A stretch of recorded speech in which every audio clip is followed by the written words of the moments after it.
Well, what's going on, YouTubers? It's the Natural Born Thriller, and welcome everyone to WWE NXT Review, the show from March 6, 2019. They were at Full Sail University at Winter Park, Florida. You have Mauro Ranallo, Nigel McGuinness, and Percy Watson as your commentators. And this show featured only about the Dusty Road Tag Team Classic that they did here. And there was some other things happening here too, but most likely this was all about the Dusty Road Tag Team Classic. So, that being said, let's get right to it, folks. The opening match was Ricochet and Aleister Black versus Fabian Aichner and Marcel Bardel, round 1 of the Dusty Road Tag Team Classic. Match was damn pretty good. I don't know what to say about this match. It was damn good. Both teams looked strong in this match, but unfortunately one has to win, and it ends up being Ricochet and Aleister Black. Aleister Black with the black mask to Fabian Aichner out of nowhere, by the way. And this match was incredible. Back and forth action. High flying moves going on in the match too. A lot of good showcasing on this match to start the tournament, and it was again damn pretty good. I like what, wow. And this is what tag team wrestling is all about, especially where it pertains to NXT. And I said before, the tag team on NXT is getting hot here in 2019. And it just showed me right here. It seizes my expectation.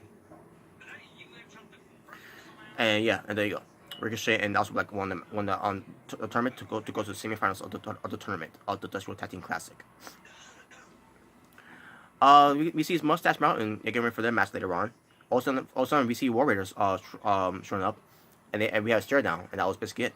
Just a friendly stare down. No altercation, no physicality. It was just a stare down.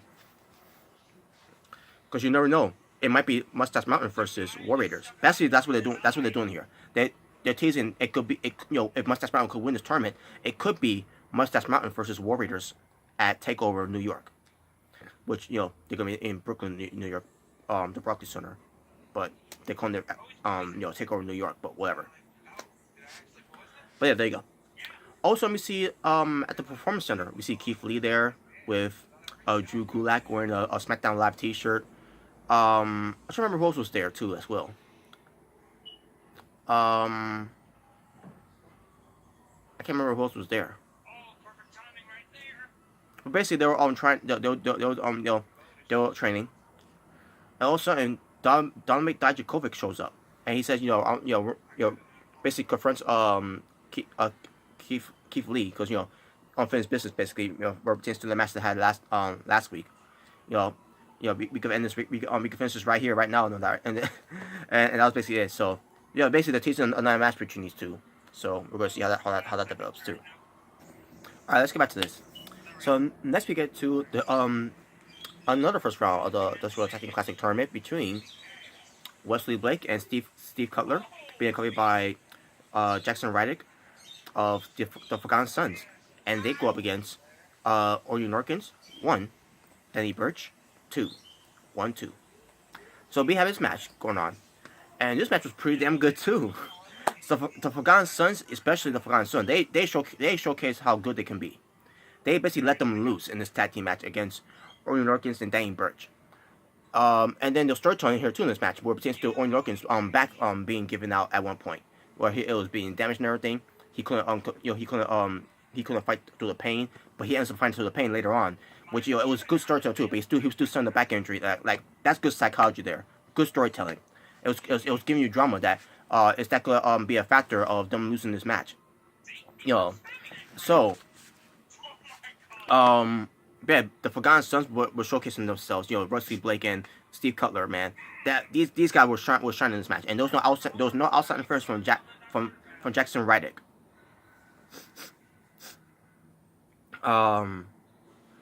But yeah, I enjoyed this tag match too. And then in the end, I'm trying to remember who was getting the pinfall here. If I can remember, I believe it was Danny Burch who got caught by Wesley Blake with the Scorpion Death Drop. Wow, Steve Cutler goes for a double stomp off the top rope. I believe it was like a double stomp, something like that, or just a 1 foot stomp. like like a curb stomp type of way. But it was pretty good the way it was done, that tag team move. And the Forgotten Sons advances to the second round tournament, the semifinals of the tournament of the Dusty World Tag Team Classic, which I was in shock. I did not expect them to win. I thought Danny Burch and basically Orton Lucas and Danny Burch was going to go over, but apparently that it was a swerve here that the Forgotten Sons ended up winning. You didn't think the Forgotten Sons was going to win this match, but sure enough they did, and I thought it was pretty good, another pretty good tag team match for this Dusty World Tag Team Classic. And then all of a sudden we get to the Velveteen Dream coming out. He gets on the desk of the commentators. He talks about it's not a speech, it's just a reminder that he's the NXT North American champion, whatever. And then all of a sudden he gets interrupted by Matt Riddle, the original bro. I'm like, holy shit, yes, that's why I want to beat Velveteen Dream, to take that belt off of him. So Matt Riddle comes out. He's like, bro. He came out there to say hi, and he said congrats and everything. And he says, but real talk, he wants a closer look at that belt. And the Velveteen Dream give him a closer look, by just doing this. And while Matt Riddle was on the stage and everything. And Matt Riddle was like, well, now I got a closer look. Now he said it'll look good around my waist, basically challenging the Velveteen Dream. And then the Velveteen Dream was like, first of all, I'm not your bro. And he said, second of all, he snapped his finger. And then the spotlight was on him now, because he doesn't like sharing the spotlight with anyone, because the Velveteen Dream is all about his own spotlight. So, but yeah, I can't wait to see that match. Not because I want to see a good match, but basically because of Matt Riddle, not because of the Velveteen Dream. Now the Velveteen Dream is a good wrestler, I'll give him that. I just hate the character. I'm looking forward to the day when Matt Riddle takes that belt off of the Velveteen Dream. Because if they could take the belt off of Jack Gargano that quickly to get the belt to Velveteen Dream, then they could do the same thing for Matt Riddle. So hopefully Matt Riddle gets that opportunity, and hopefully he gets that belt off of the Velveteen Dream. I didn't like the Velveteen Dream winning that belt in the first place. I mean, good for him that he won the belt. All props to him. I didn't like it when he won that belt, especially when Gargano won it. After finally winning a singles belt in NXT, they had to take it off of him just to give it to the Velveteen Dream. But anyways, we'll see how that develops.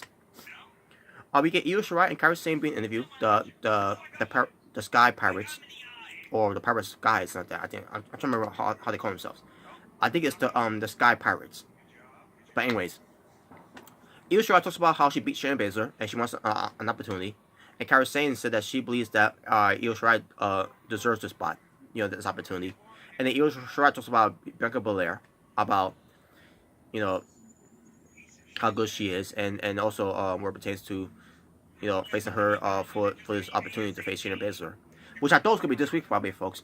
And I could be wrong. After watching last week, I could be wrong. Maybe I must have heard wrong. Maybe last week they said 2 weeks time. It's going to be Bianca Belair versus Io Shirai for an opportunity to face Shayna Baszler for the NXT Women's Championship at TakeOver Brooklyn or New York. But I thought it was going to be this week. But I think because of the whole this whole tag team classic, in honor of Dusty Rhodes, is why they decided to postpone it next week instead. Now, again, I could be wrong. I could have heard wrong, but I'm just going by my theory here of why it didn't happen this week. So there you go. All right, so let's continue on with the Dusty Rhodes Tag Team Classic tournament. For the next match here, it was lost here now. Where am I? Okay, here we go. The Street Profits, Montel Ford and Angelo Dawkins versus Mustache Mountain, Tyler Bate, and Trent Seven. And this match was pretty damn good too. Like, what the fuck's going on here? See, this is what I'm talking about. Tag team wrestling on NXT is pretty damn good than what WWE is doing on the main roster, where it pertains to Raw and to a degree SmackDown. And like, this was a good match too. Back and forth action. Like I said from the first match, back and forth action. And I should mention this too, by the way, where it pertains to the Forgotten Sons against 1 and 2. Also a back and forth action without any outside interference from Jackson Reddick. And in this match, it ends up being back and forth action too. Now, the one thing I need to nitpick about this match was that So on this side of the corner is the Street Profits versus on this side of the corner is Mustache Mountain. So at one point, Montel Ford was on this side of the corner of Mustache Mountain, and he got tagged by Angelo Dawkins, which means he got tagged in. And I said to myself, wait a minute, that's not their corner. Their corner's right here. The corner's not over there. It's over here. And the referee allowed it. I'm like, what the fuck's going on? Like, how'd that make any sense? That's one thing that I had a problem on that show, by the way, folks. That was the only problem I had on the show, besides Velveteen Dream. Other than that, that one ached me. It irritated me right there. I'm like, that's not their corner. That's Mustache Mountain's corner. The Street Profits corner is this way, that way. It's been like I don't get it. I thought that was stupid. So after that was made, that dumb decision was made. Montel Ford, he goes for a sky high frog splash onto, I believe it was Trent Seven, if I'm not mistaken. And it was pretty. Oh no, actually it was Tyler Bate. Now I remember it was Tyler Bate. And I like Tyler Bate's better kicked out of this one because that would have been bullshit if they would have won because of a tag that was in the wrong corner. So sure enough, he did kick out, and the match still continues for a good 3 minutes until finally Trent Seven had Angelo Dawkins on his shoulder to go for the brain hammer while Tyler Bate goes off of the top rope. I think with a knee drop or the stump, whatever.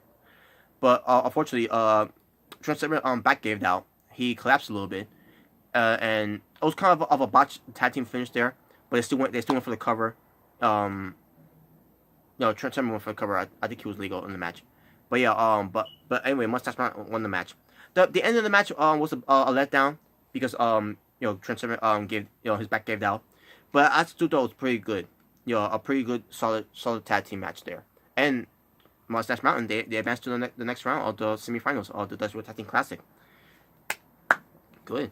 But unfortunately, Street Profits once again they come so close to get an opportunity to go after the tag team titles, and it just slips right through their fingers. But whatever, right? But in a way, I'm kind of glad, because I think it's going to lead to Street Profits turning heel. I think that's what it's going to be leading to. And plus, I love the aggressive side of Montel Ford in this match too. It really showcased that he really wants to he's done of losing these opportunities, and I think it's going to lead to a point where it's going he's going to snap, and along with Angelo Dawkins, and then they're going to be heels. All right, folks. Before I get to this final match of the Dusty Rhodes Tag Team Classic tournament, I forgot to mention one thing when the show opened up from the beginning. They show a view package basically of all the tag teams that are talking about they're going to have this opportunity to be part of the Dusty Rhodes Tag Team Classic, right? Yeah, and I mean all the teams like Undisputed Era, Ricochet, Aleister Black, Fabian Aichner, and Marcel Bardell. 1-2, which is Orton Dane Birch, the Forgotten Sons, Street Profits, Mustache Mountain, and then also they show War Raiders too, where retains to who wins this tournament will also face War Raiders at Takeover New York, which is going to be in Brooklyn, but whatever, right? And then they show DIY, but DIY was shown first basically, with Tommaso Ciampa set up the camera, where like he always does. And also, and I like how it's done too. It was done so well. So Tommaso Ciampa sent up the camera, right, and then he goes sit down, and all of a sudden we see Johnny Gargano sitting right there. So like, wow, I didn't realize Johnny Gargano was there because Tommaso Ciampa was in the way there.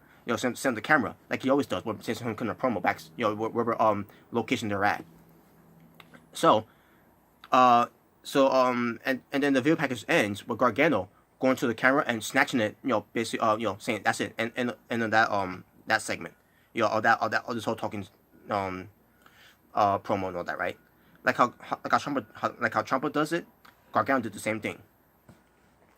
And before I get to about the whole thing with Tommaso Ciampa, maybe first talk about this final match for this final round for the final first round tournament where it pertains to who's going to go to the semifinals. So Undisputed Era, Kyle O'Reilly and Bobby Fish came out alone. No Roderick Strong, no Adam Cole, baby. Versus DIY, which is Johnny Gargano and the NXT champion Tommaso Ciampa. So first Gargano came out first with his theme song, and then Tommaso Ciampa came out with his theme song. And all of a sudden, Ciampa has a surprise for Gargano. He goes like this to the basically pointing out to, I guess, to the production teams, whatever, from backstage, and then they play DIY's theme music. And everyone start marking out like hell yeah, that was awesome, man. DIY is officially back. So, as far as this tag team match was, where it pertains to Kyle O'Reilly and Bobby Fish versus DIY, this was my favorite match of the night. Holy shit, this was a back and forth action too. But most likely, DIY was dominating the match, most likely. But it was still a back and forth action tag team here. And I'm like, damn, this is freaking good, man. Why can't the main roster do this? Why can't the main roster showcase the tag teams like this? How is it that NXT can do it right? NXT UK could do it right, but the main roster can't. That freaking bothers me. And it's the same company. I don't get it. And also, what pertains to Tommaso Ciampa wrestling, he didn't take that much bump in the match, but he did take some bumps too. By the way, I'll get to why after this. But wow, this was an incredible match too, man. This was my favorite match, because I'm a big fan of Red Dragon, which is Kyle O'Reilly and Bobby Fish, from representing Undisputed Era. But they're not calling by Red Dragon. They just called by Kyle O'Reilly and Bobby Fish, Undisputed Era. And then you got, one of my two favorites, and Tommaso Ciampa and Johnny Gargano. They were killing it in this match. And then finally, in the end, Kyle O'Reilly ends again the receiving end of Gargano and Ciampa with their tag team finishing move, with Gargano with the running knee strike, and then Gargano with the running super kick. And then I keep forgetting what it was called too, by the way, on the tag team name of that DIY always does to win their matches. But either way, they got the win. Now I'm trying to remember if Gargano was the legal man. I'm pretty sure he was, but yeah, DIY won. And after the match, War Raiders came out, basically giving us a teaser there that it could be DIY versus the War Raiders at NXT Takeover New York. Which, by the way, even though they kind of teased us that way, it was going to be that anyways, because based on what they're going to do with the story between Gargano and Ciampa. And that being said, now I can talk about this one thing before I get to my overall story for the show. So before I get to my overall story of the show, folks, I got to talk about Tommaso Ciampa. So after everything that has been going on with Tommaso Ciampa, him being NXT champion, and him reuniting with Johnny Gargano, reforming DIY, and especially with them going to the main roster, an early call up, where the feud is not supposed to be done yet. The whole program was not supposed to be done yet. And after seeing the opening show of this, where Ciampa was on the camera and then Gargano ends up being appear there because because of the way it was done, it was pretty amazing. And then we get to the main event here, with DIY winning the match against Undisputed Era, and based on how Ciampa was performing the match too, with him not taking that much bumps, because he's being very protected in this match, and there's the reason why. He's working through a neck injury. And of what I've been told, he's been working through this neck injury for a couple of months so far. I believe since January, or maybe December, somewhere around that time. But he's been working through a neck injury, and this neck injury, unfortunately, has caught with him when we got moved up to the main roster. Which, by the way, it was a Vince McMahon call. And Triple H had no idea, had no acknowledgement that this whole thing was going to be happening with the NXT call-ups that whole situation. Now, I'm not trying to blame Vince McMahon and all that. I'm not trying to blame anyone here. But Ciampa, unfortunately, the injury that he was fighting through, it's gotten very seriously. And I think what it was going to do here is that Gargano at one point was going to turn on Tommaso, on Ciampa at one point.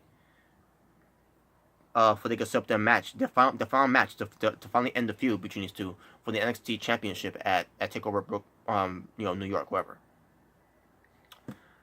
Now I don't know if Ciampa got the surgery. I heard he got the surgery already. But with that being said, because he had to go under the knife, I heard reports that if he does go under the knife because of his neck injury, he might be gone for the next 6 to 14 months.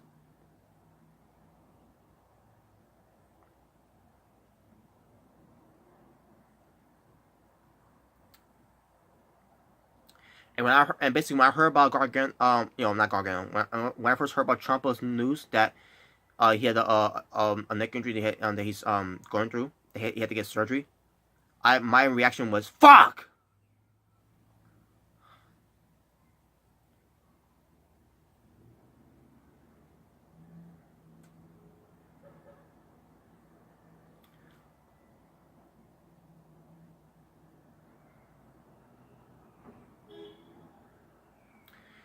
Because when Ciampa had the injury from his knee, where the whole thing was going to start this feud between Gargano and Ciampa after Ciampa turned on Gargano, but he was working through a knee injury.